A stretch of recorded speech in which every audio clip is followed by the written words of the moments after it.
एहन सुंदर मिथिला धाम, दोसर पायब कौने ठाम, दोसर पायब कौने ठाम। दुल्हा दुल्हन सीताराम जनकपुर में, दुल्हा दुल्हन सीताराम जनकपुर में।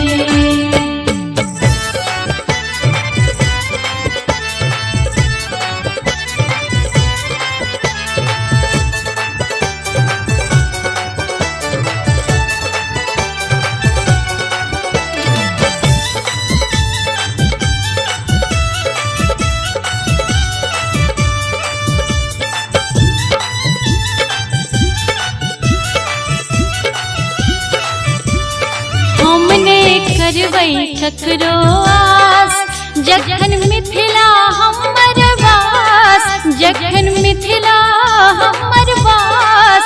हमर बहिन अपन खास जनकपुर में, दुल्हा दुल्हन सीताराम जनकपुर में।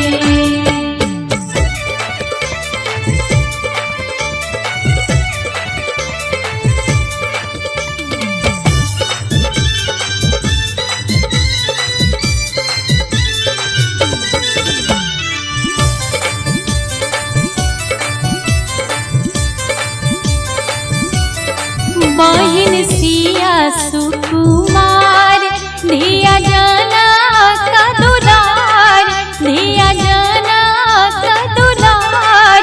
रामजी एलन ससुरार जनकपुर में, दुल्हा दुल्हन सीताराम जनकपुर में।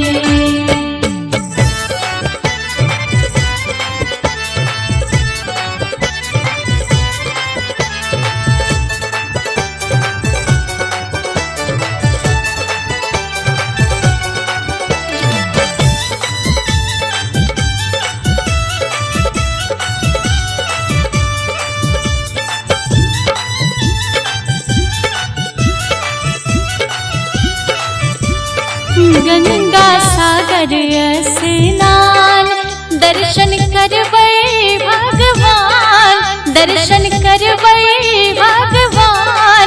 सुनबै मिथिला पुराण जनकपुर में, दुल्हा दुल्हन सीताराम जनकपुर में।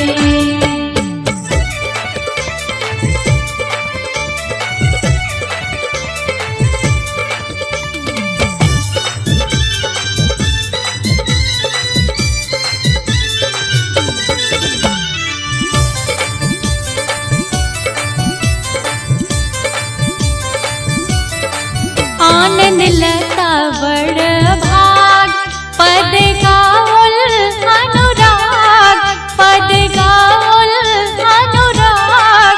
श्री किशोरी जी के साथ जनकपुर में, दुल्हा दुल्हन सीताराम जनकपुर में। एहन सुंदर मिथिला धाम, दोसर पायब